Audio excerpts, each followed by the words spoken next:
আসসালামু আলাইকুম এভরিওয়ান, কেমন আছেন সবাই? আশা করি সবাই অনেক ভালো আছেন। আমি আজকে দুপুরের রান্নার আয়োজন আপনাদের সাথে শেয়ার করলাম। আমি আজকে ঝিঙা আলু দিয়ে চিংড়ি মাছ দিয়ে রান্না করব। এটাকে আমি আগে মশলাটা কষিয়ে নিচ্ছি। চিংড়ি, পেঁয়াজ, হলুদ, আজকে কাঁচামরিচ দিয়ে রান্না করব। সামান্য একটু হলুদ দেব। আলুটাকে দিয়ে দিলাম, চিংড়ি মাছের সাথে একসাথে ভেজে নেব। এবারে আমি হলুদ গুঁড়ো দিয়ে দিলাম, সামান্য একটু মরিচ গুঁড়ো দিয়ে আমি এটাকে ঢাকনা দিয়ে ঢেকে দিলাম। এবারে কাঁচামরিচ দিয়ে দেব।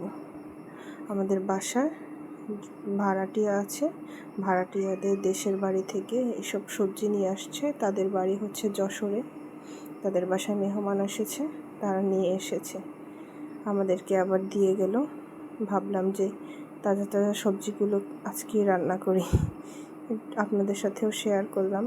ঝিঙা দিয়েছে, পুঁই শাক, তারপর তাদের গাছের মালটা, পেয়ারা, ড্রাগন, এগুলোও দিয়েছে। আমি একে একে সব রান্নাগুলো করে নেব। ঝিঙা রান্না হয়ে গেছে, এবার আমি পুঁই শাকগুলো ভেজে নেব। পেঁয়াজটা আগে ভেজে চিংড়ি মাছ দিয়ে দেব। এই পর্যায়ে আমি এটাতে কোনো হলুদ দেব না, আর গুঁড়া মরিচও দেবো না। আমি শুধু কাঁচামরিচ দিয়ে রান্নাটা করব।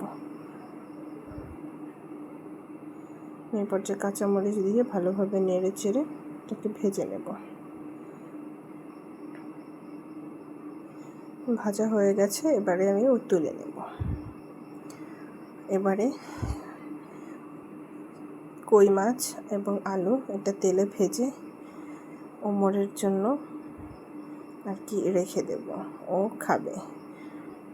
বাজার থেকে মাছ আনার পরে সেই কই মাছগুলো ভেজে খাবে। পুঁটি মাছের সাথে ছিল, কালকে থেকে বায়না করেছে, কালকে আর রান্না করে দেওয়া হয় না। আজকে ভাবলাম ওকে ভেজে দেই। এটা ভাজা হয়ে গেছে। এবারে আমি সমুদ্রের ছুরি মাছটা আর কি রান্না করব। আজকে বাজার থেকে মাছ নিয়ে এসেছে। এটাকে আমি প্রথমে এক পাশ ভালোভাবে ভেজে নেব।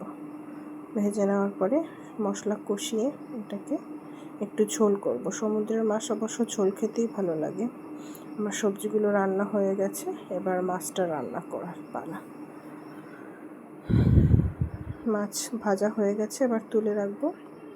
কড়াইয়ে আমি পেঁয়াজ কুচি দিলাম, তেল দিয়ে এটাকে হালকা ভেজে নেব। তারপরে বাটা মশলাগুলো দিয়ে দেব। পেঁয়াজ বাটা, আদা বাটা, রসুন বাটা, জিরা বাটা, একে একে সব দিয়ে দেব।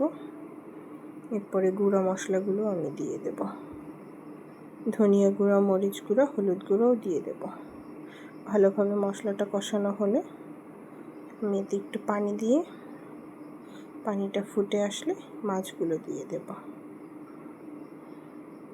এই মাছটা খেতে অনেক টেস্টি হয়। ছুরি শুটকিটাও যেমন মজার হয়, মাছটাও মজার হয়। আমাদের বাড়ি বরিশালে হওয়াতে সমুদ্রের সব ধরনের মাছই এখানের বাজারে পাওয়া যায়। সব ধরনের মাছ আর খাওয়াও হয়। শুটকিটাও খাওয়া হয়, মাছটাও খাওয়া হয়, তাজা মাছটাও। এবারে ভালোভাবে মশলাটা কষিয়ে আমি মাছগুলো দিয়ে দেব। মাছগুলো দেওয়ার পরে আমি একটু গরম পানি এতে দিয়ে দেব।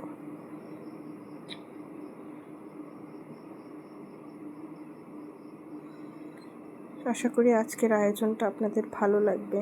ভালো লাগলে লাইক, কমেন্ট এবং শেয়ার করবেন, সাবস্ক্রাইব করবেন। পর্যায়ে আমি পানিটা দিয়ে দিলাম। পানিটা দেওয়ার পরে ঢাকনা দিয়ে ঢেকে দেব। এতেও কিছুটা কাঁচামরিচ দিয়ে দেব।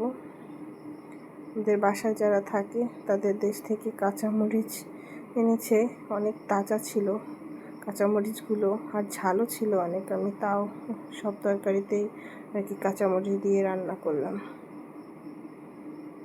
পর্যায়ে হয়ে গেছে। এতে আমি একটু জিরা টালা দিব। ধনিয়া পাতা দিতে চেয়েছিলাম, কিন্তু ধনিয়া পাতা শেষ হয়ে গেছে। এবার পরিবেশন করে নিলাম সব কিছু। মাছ, পুঁই শাক, ঝিঙা, কাঁচামরিচ আর সরিষা ভালো থাকবেন সবাই। আল্লাহ হাফেজ। আসসালামু আলাইকুম।